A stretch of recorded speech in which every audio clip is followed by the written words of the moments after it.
다 같이 조용히 기도함으로 6월 24일 중부교회 수요 예배를 우리 하나님께 드리겠습니다. 다 같이 조용히 기도하겠습니다.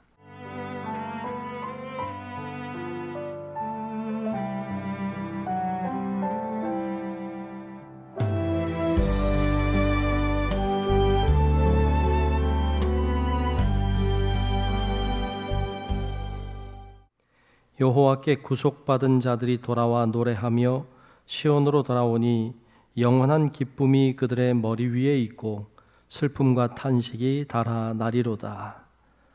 은혜로우신 아버지 하나님, 오늘 수요일 날 이 저녁에 주님 앞에 예배 드리게 도우시니 감사합니다. 마음과 정성과 뜻을 다하여 드리는 예배가 되게 하시고, 비록 서로 얼굴을 대면하기 어렵지만 이 가운데도 주님이 함께하고 계시고, 또 말씀 전하는 저나 또 말씀을 듣는 우리 모든 성도들 위해 하나님의 은혜가 함께하고 있음을 깨닫고 우리가 믿음으로 예배하는 이 시간 되게 하여 주시옵소서. 예배의 모든 시종을 주님께 맡겨옵고 살아계신 예수님 이름으로 간절히 기원하옵나이다. 아멘. 다 같이 찬송가 269장 그 참혹한 십자가에 함께 찬송 부르겠습니다.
공동기도, 우리 중부교회 교인기도문으로 함께 공동기도하겠습니다.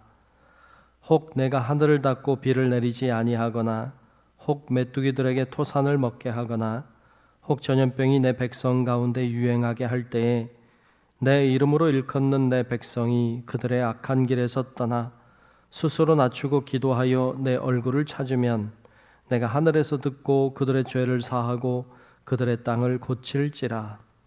생사화복을 주관하시는 하나님, 이 땅이 코로나19 바이러스로 인해 고통과 아픔 속에서 신음하고 있습니다. 주여 우리를 불쌍히 여겨 주시옵소서. 먼저 우리의 더러운 죄악을 용서해 주시옵소서. 우리가 죄악 속에 살아왔음을 고백합니다. 거룩하라고 하셨지만 거룩하지 못했고 사랑하라고 하셨지만 사랑하지 못했습니다. 불의하고 죄로 가득한 사회를 보면서도 용납하고 때론 눈 감고 살아왔음을 회개합니다. 우리를 불쌍히 여기사 용서해 주시옵소서. 코로나19 바이러스로 인해 병든 이들을 치유해 주시고 고통과 두려움과 우울함 속에 있는 주의 자녀들에게 용기를 허락해 주시옵소서. 이 바이러스와 싸우는 지도자들과 의료진에게 지혜와 용기를 주셔서 지치지 않게 하시고 잘 인도하게 하여 주시옵소서. 이 악한 바이러스의 세력이 속히 물러가게 하시고 정치, 경제, 사회, 문화 모든 분야에 있어서 이 땅이 안정되게 회복시켜 주시옵소서. 보통의 평범한 삶이 복임을 알게 하시고 주님의 은혜 속에 살아왔음을 깨닫게 하여 주시옵소서. 하나님이 세우신 교회들을 보호하시고 우리 중부교회도 지켜주시옵소서. 모두의 건강과 안전을 지켜주시고 교회의 모든 예배와 활동이 정상화될 수 있도록 인도해 주시옵소서. 모든 백성이 고난 중에 하나님을 향하여 기도하게 하시고 모든 것이 하나님의 능력 안에 있음을 깨닫고 주께 돌아오는 기회가 되게 하여 주시옵소서. 우리를 사랑하시는 예수 그리스도의 이름으로 기도하옵나이다. 아멘.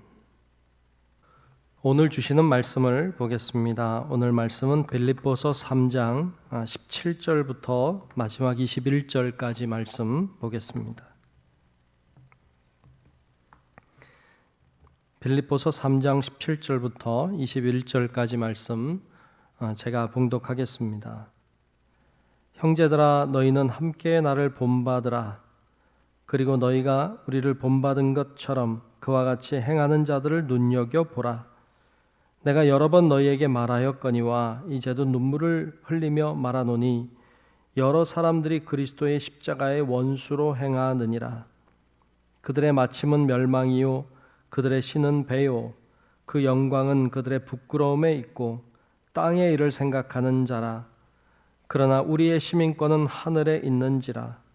거기로부터 구원하는 자 곧 주 예수 그리스도를 기다리노니 그는 만물을 자기에게 복종하게 하실 수 있는 자의 역사로 우리의 낮은 몸을 자기 영광의 몸의 형체와 같이 변하게 하시리라. 아멘. 네, 오늘도 주님의 크고 놀라우신 은혜가 함께 예배하는 온라인으로 예배하는 우리 사랑하는 모든 성도 여러분들 위에 임하시기를 우리 주님의 이름으로 축복합니다. 오늘은 본문 말씀 중심으로 시민권이라는 제목으로 함께 말씀을 나누겠습니다. 여러분은 어느 나라 시민이십니까? 아마 대부분은 우리 대한민국의 시민일 것입니다. 대한민국 시민은 대한민국 시민권을 가진 자라고 할 수 있습니다. 시민권을 가지고 있는 자들은 주민등록증을 받을 수도 있고요. 또 여권을 만들 수도 있습니다. 대한민국 여권 말이죠. 뿐만 아니라 어떤 선거에 출마할 수도 있고 그리고 사람들을 그런 지도자들을 투표하는 투표권도 있습니다. 이렇게 시민권자는 그런 여러 가지 특권을 가지게 됩니다. 뿐만 아니라 시민권을 가지고 있는 사람이 어디에 사느냐 하는 것은 사실 그렇게 중요하지 않습니다. 그 사람이 어느 지역에 어떤 곳에 살든지 이 대한민국이라고 하는 정부의 지원과 그리고 보호를 받을 권리가 있습니다. 대한민국 정부는 대한민국 시민을 보호하고 돌봐야 할 책임이 있는 것이죠. 그래서 이 시민권을 가지고 있다는 것은 대단히 큰 힘이 되기도 합니다. 특별히 강한 나라의 어떤 권력이나 힘이 더 강한 나라의 시민권을 가지고 있는 것은 어쩌면 더 큰 힘과 더 큰 능력을 갖는 것처럼 느껴집니다.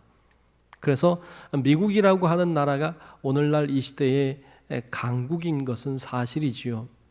그래서 많은 사람들이, 한국 사람뿐만 아니라 전 세계의 많은 사람들이 미국 시민권을 받으려고 노력하고 애쓰는, 그리고 많은 것들을 투여하는 이런 장면도, 이런 사람들도 많이 볼 수가 있습니다. 그 시민권을 갖는다고 하는 것은 그의 보호를 받는다는 뜻도 되기 때문에 그렇습니다. 이처럼 시민권은 그런 능력과 힘을 가지고 있습니다. 예수님을 믿는 우리들은 대한민국이라고 하는 시민권을 가지고 있을 뿐만 아니라 또 하나의 시민권을 가지고 있는 사람입니다. 그것은 바로 하늘나라 시민권이라는 것이죠. 우리는 모두 하늘나라 시민권을 가지고 있는 자들인 줄로 믿습니다. 이 믿음을 가지는 게 굉장히 중요하다 하겠습니다. 하늘나라 시민권자는 하늘나라의 권리를 가질 수도 있고 하늘나라의 보호를 받을 수도 있게 됩니다. 어느 지역에 어디에 살고 있느냐는 그렇게 중요하지 않습니다. 어디에 있든지 간에 우리가 하늘나라 시민권을 가지고 있다고 하는 건 하나님 나라의, 하늘나라의 보호를 받을 수 있다는 뜻도 되기 때문에 그렇습니다. 그러므로 우리가 좀 자신감, 힘을 가질 필요가 있습니다. 나는 그래도 하늘나라의 시민권자야 라고 하는 어떤 힘, 어떤 당당함, 이런 것들이 있어야 되는 것이죠. 우리 바라기는 우리 성도 여러분들이 나는 하늘나라의 시민권자야 라고 하는 것에 대한 어떤 당당함, 담대함, 좀 이런 것들을 가지고 세상을 더 힘있게 살아가는 우리 성도 여러분들 되시기를 주님의 이름으로 축복합니다. 자, 그런데 이 시민권자라면 그 시민권을 가지고 있는 사람답게 살아야 합니다. 대한민국 시민권을 가지고 있는 사람이 다른 지역에 나아가서, 다른 나라에 나아가서 사는데 사기도 치고 도둑질도 하고 강도짓도 하고 온갖 더럽고 추악한 일들을 막 행하고 산다면 대한민국 시민이라고 하는 것에 부끄러움을 가지게 될 것입니다. 대한민국 시민권자는 다른 나라에 가서도 좀 담대하고 당당하고 또 의롭게 살 줄 알아야 합니다. 그것이 바로 그 시민권을 가지고 있는 자의 아름다운 모습인 것이죠. 마찬가지로 하늘나라 시민권을 가지고 있는 사람은 하나님 나라, 하늘나라 시민권을 가지고 있는 사람답게 살아야 합니다. 그러면 하늘나라 시민권을 가지고 있는 사람답게 산다는 것은 어떻게 사는 것입니까? 그것을 한마디로 이야기하면 예수 그리스도처럼 사는 것입니다. 예수님처럼 생각하고 예수님처럼 말하고 예수님처럼 삶을 살아내는 것, 그것이 바로 하늘나라 시민권을 가지고 있는 사람의 진정한 모습이어야만 하는 것입니다. 그러므로 하나님을 믿는 우리 모두는 하늘의 시민권자요, 하늘의 시민권자를 가지고 있는 사람은 예수님처럼 예수님을 본받아 살아가야 합니다. 그것이 마땅한 것입니다. 이렇게 예수님을 본받아서 예수님의 모습을 닮아가려고 하는 그런 하늘나라 시민권자로 살아갔던 대표적인 사람이 바로 사도 바울입니다. 사도 바울은 그렇게 살았을 뿐만 아니라 사람들에게도 너희도 그렇게 살아야 한다 가르치고 알려주고 인도했던 사람이기도 합니다. 예전에 이런 책 제목을 본 적이 있습니다. 당신의 자녀가 당신을 닮아도 좋은가? 라고 하는 책 제목입니다. 당신의 자녀가 당신을 닮아도 좋은가? 이 책 제목을 보고 사실 많은 생각을 했던 적이 있습니다. 과연 나는 어떠할까? 과연 우리 자녀들이 나를 닮아도 좋을까? 여러분들은 어떻게 생각하십니까? 이렇게 정말로 그러하다고, 정말 우리 자녀들이 나를 닮았으면 좋겠다고 이렇게 말한다는 것이 과연 가능할까? 이런 생각도 들면서 사도 바울을 보니까 사도 바울은 담대하게 그렇게 말할 수 있는 사람이었던 것임을 보게 되었습니다. 바울은 나를 본받으라고 이렇게 말하고 있죠. 오늘 본문 17절에 보면 이렇게 말하고 있는데요.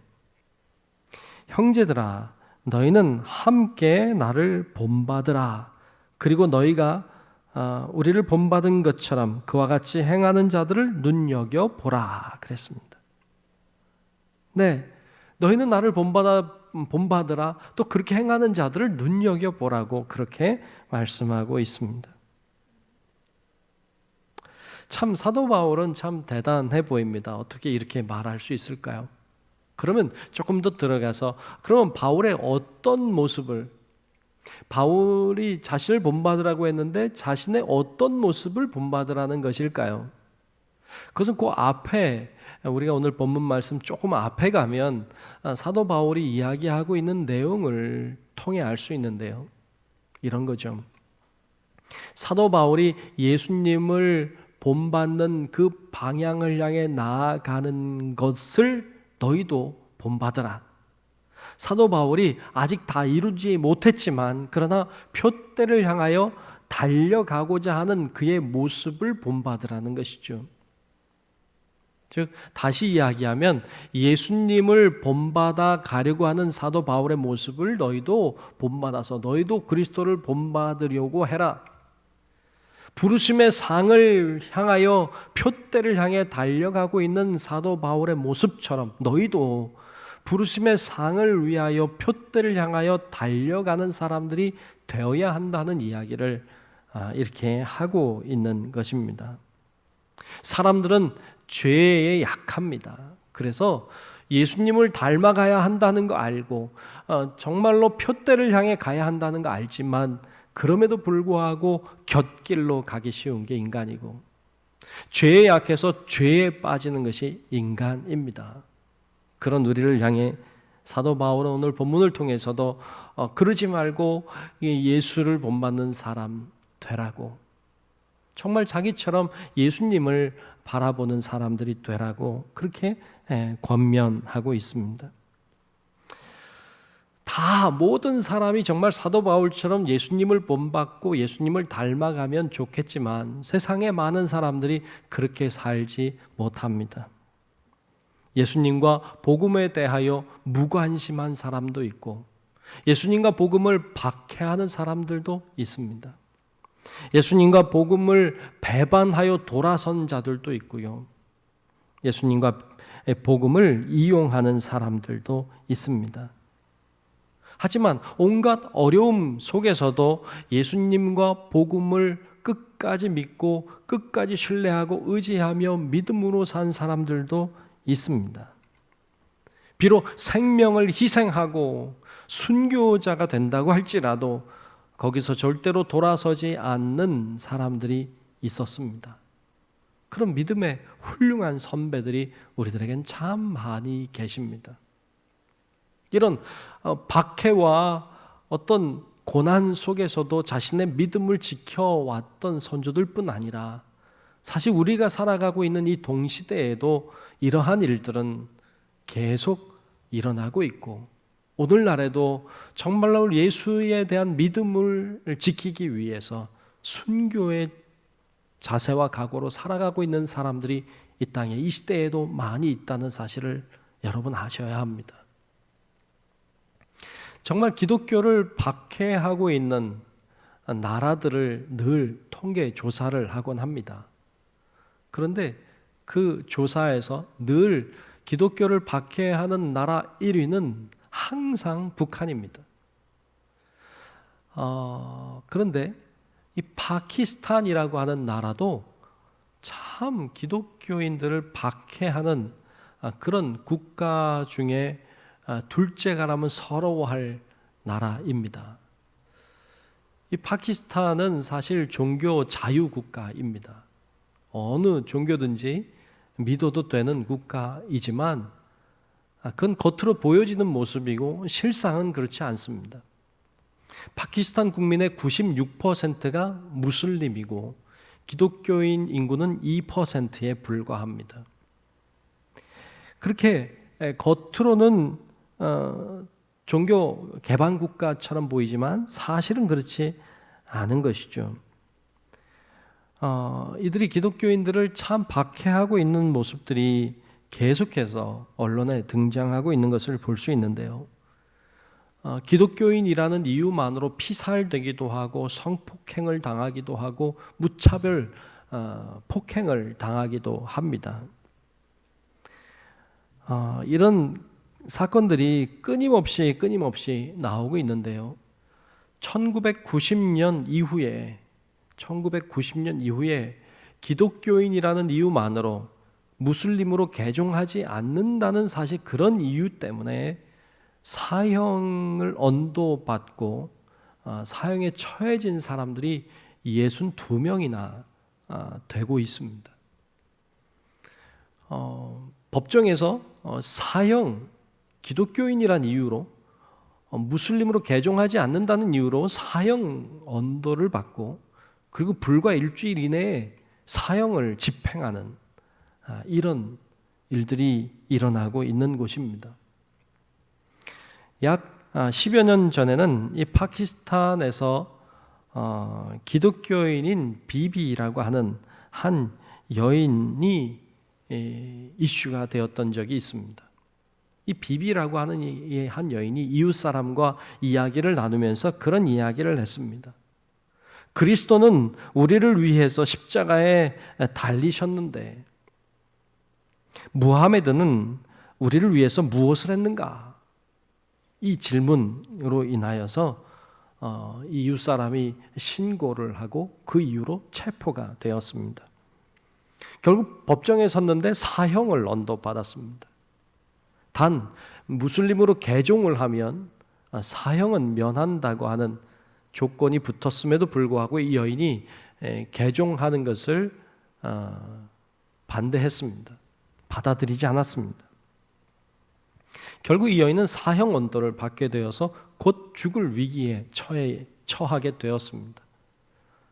그런데 전 세계에 있는 기독교인들이 이 소식을 듣고 이제 이야기를 하기 시작한 것이죠. 기독교인이라는 이유만으로 그렇게 사형을 언도하는 것에 대하여 비판적인 소리들이 세계 언론을 통해서 막 드러나고 나타나기 시작하니까 이들이 당황하기 시작했습니다. 그리고는 법정에서 다시 형을 언도하기를 무죄를 언도했습니다. 이 사형이었던 여인이 갑자기 무죄가 된 것이죠. 그래서 일이 잘 해결되는 것 같았지만 이로 인하여 그 파키스탄 내부에 있는 무슬림들이 들고 일어나서 시위가 일어나기 시작하고요. 굉장히 격하게 일어났습니다. 그리고 그 당시 주지사 그리고 장관이 목숨을 잃는 살해당하는 이런 일도 일어났습니다. 이 여인을 변호했던 변호사 그리고 그의 가족이 살해 위협을 당하기도 했고요. 결국 이 여인은 제가 알기로는 프랑스 파리로 이제 그 망명을 신청해서 그곳으로 간 것으로 알고 있습니다. 이처럼 지구상에는 아직도 그리스도를 믿는다고 하는 이 믿음만으로 박해를 당하고 고난 속에 살아가고 있는 사람들이 아직도 많이 있다는 사실을 우리가 보게 됩니다. 그런 어려운 가운데서도 신앙을 지키는 사람들이 있습니다. 참으로 놀랍습니다.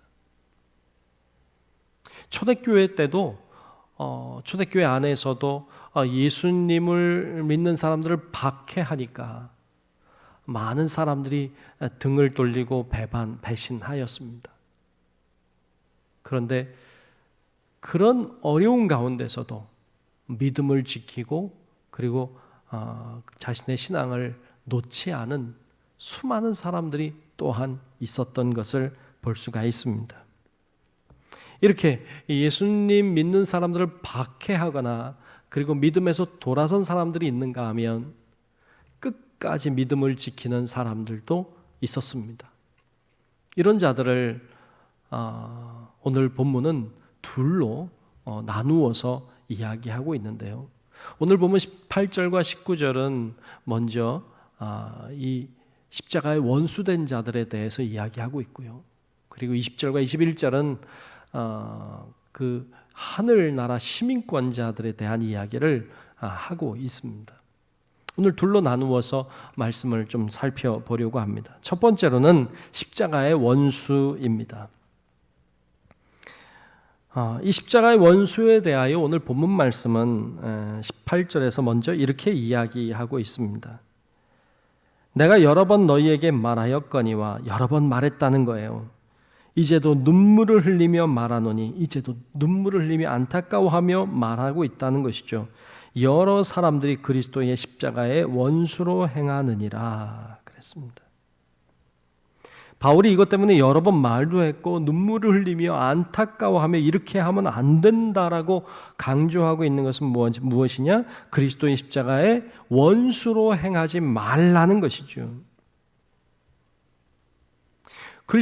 그리스도의 십자가의 원수로 살면 안 된다. 그것을 아주 안타까워하는 마음으로 강조하고 말씀을 하고 있습니다. 바울이 이렇게 안타깝게 또 눈물을 흘리면서까지 이렇게 권면하는 이유가 있습니다. 십자가의 원수가 되면 안 된다고 권면하는 이유는 자신이 그렇게 살아왔기 때문에 그렇습니다. 사도 바울은 예수님을 만나기 전에 십자가의 원수로 살았습니다. 그는 예수 믿는 사람들을 이해할 수 없었습니다. 예수 믿는 사람들을 잡아 가두고 죽이는 것이 하나님의 일이고 하나님이 기뻐하시고 원하시고 좋아하는 일이라고 굳게 믿었습니다. 그리고 그 일을 위해 앞장섰습니다.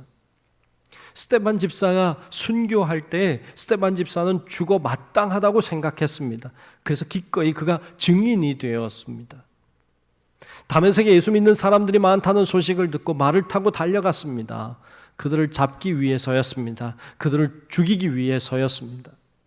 그는 그렇게 십자가의 원수로서 살아봤습니다.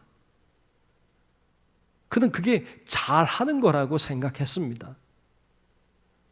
지금도 많은 사람들이, 바울 당시에도 그 많은 사람들이 자신들이 잘하는 거라고 생각하며 어리석은 일들을 할 것을 알고 있기 때문에 사도 바울은 안타까워하며 그들에게 권면을 하고 있는 것입니다. 사도 바울이 그렇게 다메섹으로 가던 도중에 예수님을 만나지 못했다면 그는 끊임없이 계속해서 십자가의 원수로서의 삶을 살아갔을 것이고 하나님의 마음을 아프게 하는 자로서의 삶을 살아갔을 것입니다. 그런데 그가 예수를 만났습니다. 예수님이 그를 만나 주셨습니다. 결국 그의 삶은 완전히 변화되었습니다. 십자가의 원수로 살던 그가 십자가를 증거하고 전하는 삶으로 완전히 변화되었습니다. 그리고 보니까 자신이 얼마나 어리석었는지, 자신이 얼마나 우둔하게 살았는지를 깨닫게 된 것이죠. 오늘날에도 기독교인들을 박해하고 기독교인들을 괴롭히는 또 그런 사람들이 참 많이 있습니다. 그들은 자신들이 행한 행위가 잘한 것이라고 생각할지도 모릅니다. 그들이 여전히 기독교인들이라는 이유만으로, 예수의 사람들이라고 하는 이유만으로 폭행하고 성폭행하고 온갖 악한 일들, 고소하며 하는 일들을 하고 있습니다. 그들은 자신들이 승리했다고, 자기들이 이겼다고 생각할지도 모릅니다. 그런데 이런 자들을 가리켜서 향해서 사도 바울은 안타까워하며 그는 이렇게 공격적으로 말하고 있습니다. 오늘 본문 19절입니다. 19절에 보면 그들의 마침은 멸망이요 그들의 신은 배요 그 영광은 그들의 부끄러움에 있고 땅의 일을 생각하는 자라 그랬습니다. 여기 보면 네 가지로 이 십자가의 원수로 사는 자들을 표현하고 있는데요. 다시 19절을 보면 다시 19절 보면 이렇게 말했죠. 그들의 마침은 멸망이라고 했고요. 두 번째로 그들의 신은 배라고 했고요. 세 번째로 그 영광은 그들의 부끄러움에 있다고 했고요. 네 번째로 땅의 일을 생각하는 자라고 했습니다. 자, 이 네 가지를 한번 살펴보려고 합니다. 첫 번째, 그들의 마침은 멸망이다라는 것입니다. 지금은 십자가의 원수들이 강하고 이기고 승리하는 것처럼 보입니다. 지금은 그렇습니다. 그러나 마지막은 다르다는 것입니다. 마지막은 그들에게 주어질 것이 멸망이라는 것입니다. 강한 그들의 모습만 보지 말라는 것입니다. 결국 망하게 될 그들의 모습을 보아야 한다는 것입니다.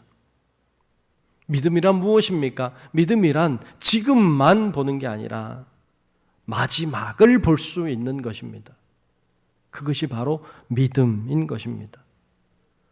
여러분, 지금 기독교인들이 힘들다고 해서, 지금 기독교인들이 수세에 몰렸다고 해서 너무 속상해하지 마십시오. 기독교인들이 박해를 받는다고 해서 너무 속상해하지 마십시오. 악한 자들이 승리하고 이기는 것 같다고 해서 너무 그들을 부러워하지도 마십시오. 결국 그들의 마침은 멸망임을, 그리고 예수를 믿는 사람들의 마지막은 승리인 것을 여러분 바라보고, 믿음으로 바라보고 하나님 앞에 영광 돌릴 수 있는 우리 성도 여러분들이 되시기를 주님의 이름으로 축원합니다. 두 번째로 그들에 대하여 이야기할 때 그들의 신은 배다라고 말하고 있습니다. 그들이 믿는 신은 이 배라는 것입니다.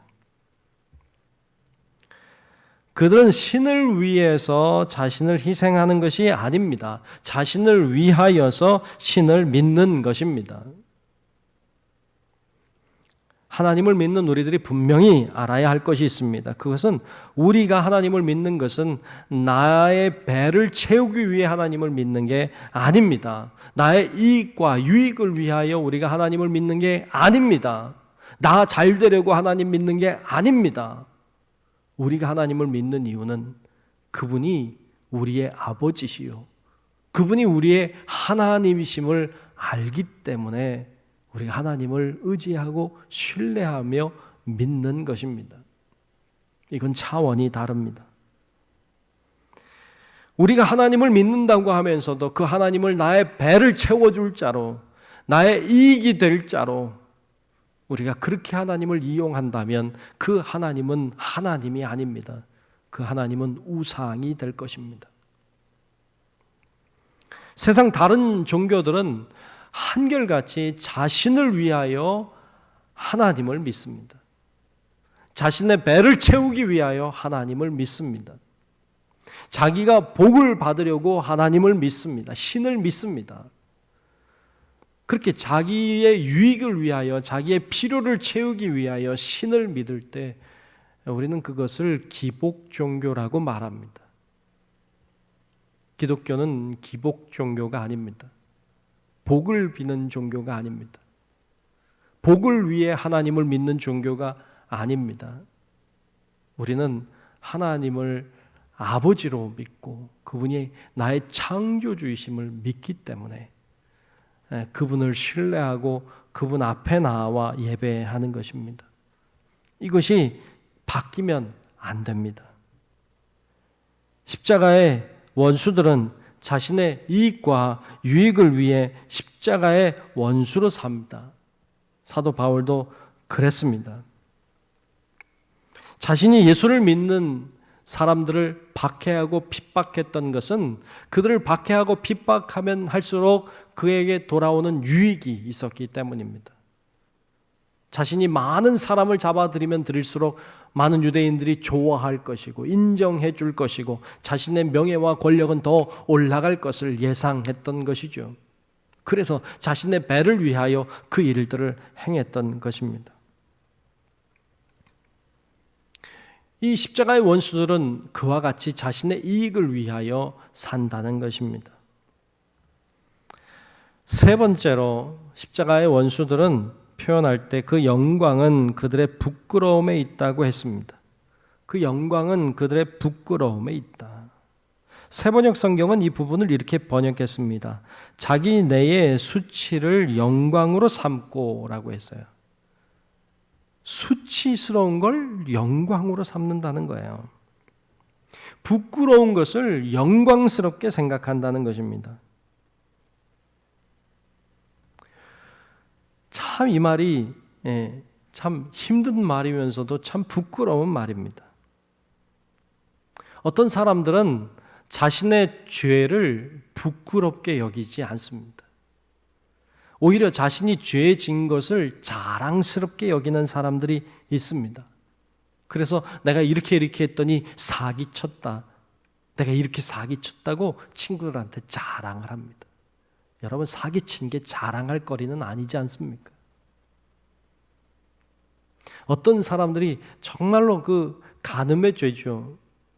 성폭행하고 막 이런 걸 사진 찍어 다른 사람에게 보여주고 자랑합니다. 여러분, 이게 자랑할 거리입니까? 부끄러운 것인데 부끄러워할 줄을 모릅니다. 거짓말하고 속였는데 누가 넘어가면, 내가 거짓말하고 속였는데 누가 넘어갔다고 자랑을 합니다. 여러분, 이게 자랑할 거리입니까? 부끄러운 것이죠. 그런데 이런 것들을 자랑으로 여긴다는 것입니다. 여러분, 이런 걸 자랑으로 여기는 건 정말 망할 징조입니다. 로마서 1장에서도 이처럼 부끄러운 것을 자랑하고 다른 사람에게도 그렇게 하라고 너도 속이라고 너도 악을 지으라고 그렇게 권면하는 자들에 대하여 이렇게 말씀합니다. 로마서 1장 32절 말씀인데요. 이렇게 말씀해요. 그들이 이 같은 일을 행하는 자는 사형에 해당한다고 하나님께서 정하심을 알고도 자기들만 행할 뿐 아니라 또한 그런 일을 행하는 자들을 옳다 하느니라 라고 했습니다. 이렇게 죄를 지면 사형이라는 걸 알면서도 자기들이 행할 뿐만 아니라 그렇게 행하라고 다른 사람에게도 권한다는 것입니다. 여러분, 부끄러운 죄를 부끄러워할 줄 알아야 합니다. 하지만 요즘에는 참 이 죄를 짓고도 부끄러워할 줄 모릅니다. 오히려 이렇게 생각하는 것 같아요. 재수없어 들켰다, 걸렸다 이렇게 생각해요. 죄를 부끄러워하는 게 아니라 걸린 것을 부끄러워합니다. 들킨 것을 부끄러워해요. 참 이런 모습은 참으로 부끄러운 모습입니다. 이렇게 십자가의 원수로 사는 자들은 그와 같다는 것입니다. 이들의 마지막이 멸망인 것은 지극히 당연해 보입니다. 마지막 네 번째로 십자가의 원수들은 네 번째로 보면 땅의 일을 생각한다 그랬습니다. 땅의 일이라고 하는 건 하늘의 일의 반대일 수 있겠습니다. 하늘의 일의 반대의 땅의 일 또는 세상의 일입니다. 사실 우린 세상에 살고 있습니다. 그래서 우린 세상의 일을 하고 삽니다. 이렇게 말하는 세상과는 좀 다른 세상입니다. 우린 땅에 살고 있기 때문에 땅의 일을 해야만 합니다. 먹고 살아야 합니다. 그것을 나쁘다고 말할 수 없습니다. 그런데 문제는 뭐냐 하면 땅의 것만 생각하고 사는 것입니다. 땅의 일에, 세상의 일에 집착하며 사는 것을 말합니다. 그렇게 땅의 일에, 세상의 것에만 집착하여 살고 하늘의 것을 바라보지 않는 사람들은 십자가의 원수로 사는 자들일 수밖에 없습니다. 이들의 관심은 온통 세상의 것만 있습니다. 이들의 관심은 온통 땅의 것에만 있습니다. 이런 분들을 만나서 이야기 나누다 보면 참 답답할 때가 많습니다. 어떤 분 만나서 이야기를 나누면 이분은 돈에 대한 이야기를 참 많이 하십니다. 어떻게 하면 돈을 많이 벌고, 돈을 어떻게 뺏겼고, 얼마를 대출을 받았고, 이렇게 돈에 관한 이야기를 많이 하는 분들이 계십니다. 이분의 관심은 돈에 있는 것이죠. 어떤 분들은 투기한 일에 관심이 많습니다. 그래서 자기가 어디다가 어떻게 돈을 사용해서 얼마를 벌었고 뭐 이런 투기하는 것, 아파트 사는 것, 땅 사는 것 이런 거에 관심이 많이 있어서 그런 이야기들을 많이 하는 분들도 계십니다. 어떤 분들은 만나면 무조건 사업 얘기만 계속 이렇게 사업을 하면 좋겠고 이런 사업 했더니 안 됐고 이렇게 사업 이야기만 많이 하는 분들도 계십니다. 어떤 분들은 주식 이야기만 하고 어떤 분들은 성적인 이야기만 하고 어떤 분들은 연예인들에 관한 이야기만 합니다. 이들의 관심이 무엇인지 알 수 있습니다. 이들의 관심이 어디 있습니까? 세상적인 것에 있습니다. 이 땅의 것에만 있습니다. 그런 분들에게 하늘의 것에 관한 이야기를 하기 시작하면 하나님에 대하여 복음에 대하여 말하기 시작하면 이 사람들은 이상한 눈으로 저를 쳐다봅니다. 한심스러운 모습으로 쳐다봅니다. 하늘의 것을 이야기하면 뭐 밥이 생기냐 돈이 생기냐 이렇게 생각하는 듯 저를 쳐다봅니다. 저는 그들이 안 됐습니다. 저는 그들이 불쌍합니다. 이 세상의 것만 바라보고 살고 땅의 것만 바라보고 사느라고 하늘을 쳐다볼 줄 모르고 하나님을 인식할 줄 모르고 사는 삶은 십자가의 원수로 사는 삶입니다. 사탄은 우리가 세상의 것만 보도록 합니다. 사탄은 우리가 땅의 것에만 집착하도록 합니다. 그래서 하늘의 것을 보지 못하게 만듭니다. 그냥 바쁘게 살게 만듭니다. 마치 다람쥐가 쳇바퀴를 돌리듯이 계속 우리는 이 세상의 것만 위하여서 살다가 그렇게 죽게 만듭니다. 잡을 수 없는 무지개 같은 것을 잡기 위하여 허황한 삶을 살도록 만들어버립니다. 그리고 결국 망하게 합니다. 얼마나 많은 사람들이 이와 같이 십자가의 원수로 사는지 모릅니다. 여러분, 우리 모든 성도 여러분들이 이런 십자가의 원수로서의 삶을 살지 말고 하늘나라 시민권자로서의 삶을 살아갈 수 있기를 주님의 이름으로 축복합니다. 두 번째로 오늘 말씀에서 보여주고 있는 것은 하늘 시민권자의 모습입니다. 오늘 보면 20절과 21절에 이제 하늘 시민권자의 모습을 보여주고 있는데요. 먼저 20절을 보면 이렇게 말씀합니다. 그러나 우리의 시민권은 하늘에 있는지라 거기로부터 구속하는 자 곧 주 예수 그리스도를 기다리노니 라고 했습니다.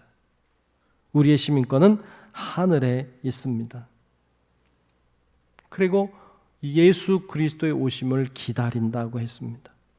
하늘의 시민권을 가지고 있는 자의 가장 중요한 요소는요, 예수 그리스도의 오심을 기다린다는 것입니다. 우리가 교회 다니고 예수를 믿어도요, 정말 하늘의 시민권을 가졌느냐 그거 알려면 우리가 얼마나 예수님의 오심을 사모하고 기다리고 있는가를 보면 알 수 있습니다.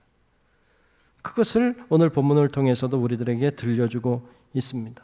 내가 교회 다니고 예수 믿지만 주님의 오심을 사모하지 않는다면 내 시민권은 하늘에 있는 것이 아닐 수도 있습니다. 사도 바울은 속히 주님을 만나기를 소망했습니다. 그는 하늘의 시민권을 가지고 있었기 때문입니다.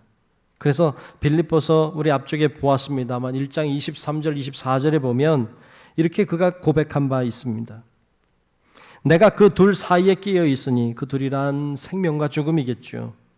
그 사이에 끼어 있습니다. 차라리 세상을 떠나서 그리스도와 함께 있는 것이 훨씬 더 좋은 일이라 그는 그렇게 생각했어요. 그렇게 하고 싶으나 내가 육신으로 있는 것이 너희를 위하여 더 유익하리라 라고 말하고 있습니다.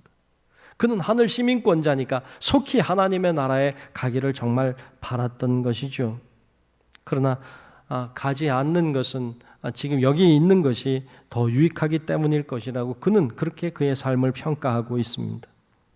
물론 우리가 우리의 삶을 함부로 할 수 없습니다. 우리의 죽음도 함부로 할 수 없습니다.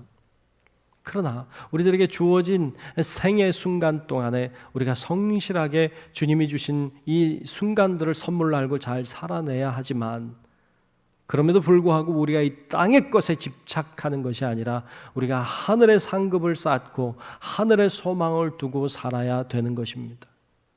그런 사람이 바로 하늘 시민권자임을 보여주고 있습니다. 예전에 어떤 분이 돌아가셔서 갔던 기억이 납니다. 그분을 이제 입관식을 하고 있는데, 입관을 이렇게 하고 있는 중간인데, 이제 마지막 인사 나누라고 해서 사람들이, 가족이나 이제 친지들이 이렇게 돌아봅니다. 쭉 돌아보면 인사도 하고 그러는데, 어떤 사람이 10,000원짜리를 쓱 꺼내더니요, 그 손 있는 틈에다가 이렇게 밀어 넣더라고요. 10,000원짜리. 여러분, 소용없습니다. 무슨 의미가 있습니까? 죽으면 이 세상의 것 아무 의미 없습니다. 아무리 돈이 많은들 무슨 소용이 있겠습니까? 그런데도 불구하고 사람들은 그것에 집착하며 삽니다.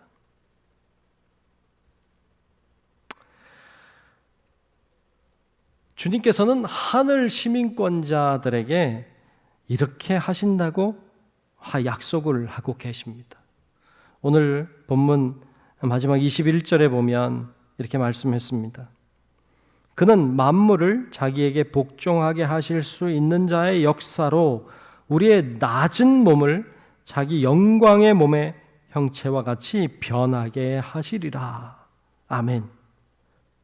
신비로운 말씀을 여기서 하고 있습니다. 우리의 낮은 몸을 자기 영광의 몸의 형체와 같이 변하게 한다고 했습니다. 죽음이란 좀 신비합니다. 누구도 경험해보지 않았기 때문입니다. 여기 이 영상을 통해서 예배드리고 있는 우리 모든 성도 여러분들도 아마 이 죽음을 경험하신 분은 없을 것입니다. 아마 했다면 여기 계시지 않겠죠. 우리는 아무도 모릅니다. 모르기 때문에 두려움도 있고 겁도 나지만 사실 신비로운 것이기 때문에 기대할 필요도 있습니다. 근데 오늘 말씀은 우리들에게 낮은 몸을 영광의 몸이 되게 한다고 했습니다.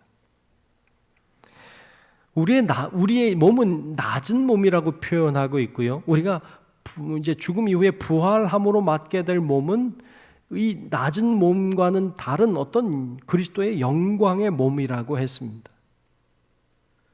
여러분, 이건 좀 신비로운 이야기입니다. 우리는 아무도 모르기 때문입니다. 그런데 예수님을 보면 예수님이 부활하셨습니다. 예수님이 부활하신 후에 가지고 있는 몸은 부활 전의 몸과 같기도 하고 다르기도 합니다. 예를 들면 예수님이 부활하셨지만 손에 못자국이 있었습니다. 그래서 제자들이 확인해 보았습니다. 그처럼 몸이 있었습니다. 그런데 그 몸은 신비하게도 다락방에 문을 걸어 잠그고 있었지만 그 안에 문을 열지 않고도 들어올 수 있는 몸이었습니다. 이건 좀 신비로운 몸입니다. 이건 우리가 가지고 있는 낮은 몸과는 다른 어떤 영광의 몸임을 보여주고 있습니다.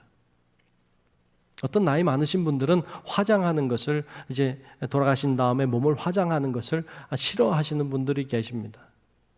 그 중에 어떤 분들은 그래요. 이 몸을 화장해서 태워버리면 주님 오실 때 맞이할 몸이 없다고 말하는데요. 여러분, 전혀 그렇지 않습니다. 우리 이 육신의 몸과는 다른 몸을 입게 될 것입니다. 그것은 우리가 가지고 있는 이 몸과는 차원이 다른 몸입니다. 부활하신 예수님의 그 모습을 통해서도 볼 수 있는 것과 같습니다. 고린도후서 5장 1절에 보면 거기 그런 말로 표현을 하고 있는 장면도 볼 수 있는데요. 고린도후서 5장 1절을 제가 보겠습니다. 만일 땅에 있는 우리의 장막집이 무너지면, 땅에 있는 장막집이라고 하는 게 우리의 육신의 몸을 가리킵니다. 이게 무너지면 곧 죽으면이라고 하는 뜻이겠죠. 그러면 하나님께서 지으신 집, 곧 손으로 지은 것이 아니요 하늘에 있는 영원한 집이 우리에게 있는 줄 아느니라 그랬습니다. 여기서 하늘에 있는 영원한 집이란 우리가 입을 새로운 어떤 영적인 몸을 가리킵니다. 이 육신의 몸이 아닌 어떤 영원한 하늘의 몸을 덧입게 되는 것입니다. 그건 좀 완전히 다른 몸이 되는 것이죠. 하늘 시민권을 가지고 있는 자에게는 이러한 은혜를 허락해 주신다고 말씀하셨습니다.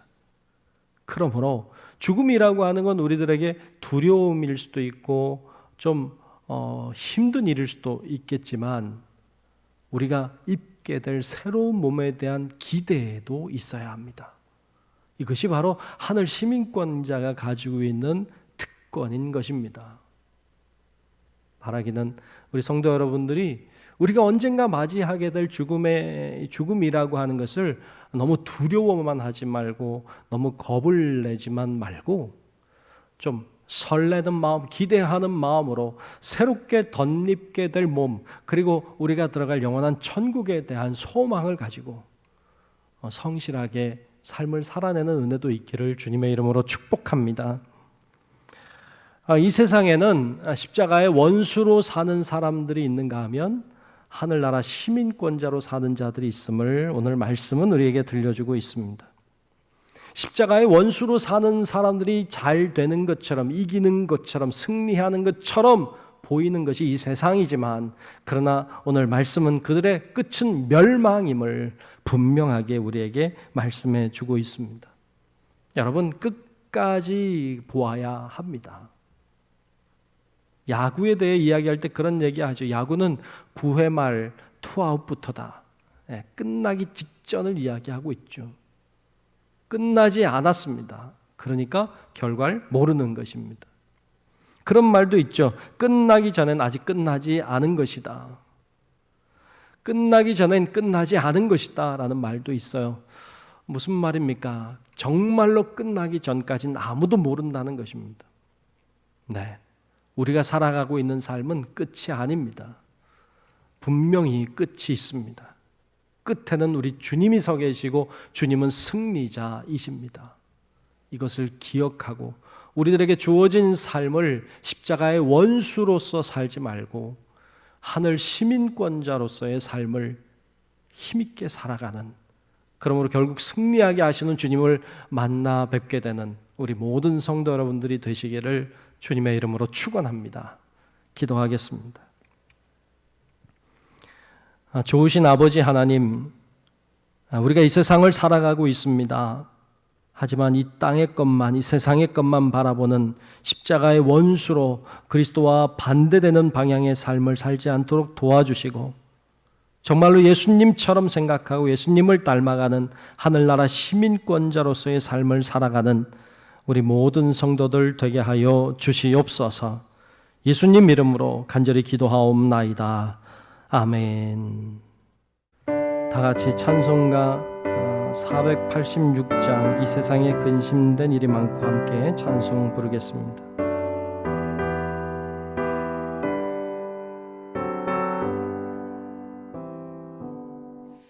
이 세상에 근심된 일이 많고 참 평안을 몰랐구나.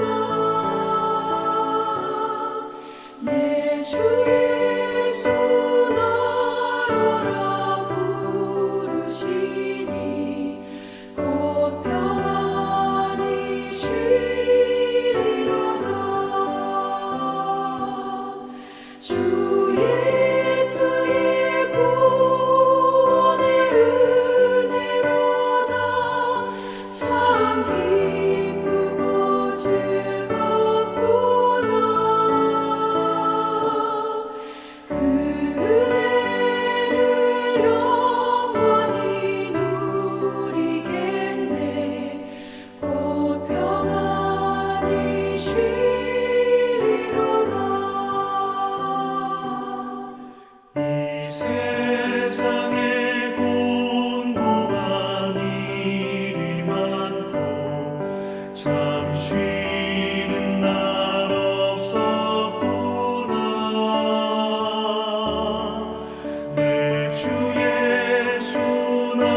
교회 소식을 전하겠습니다.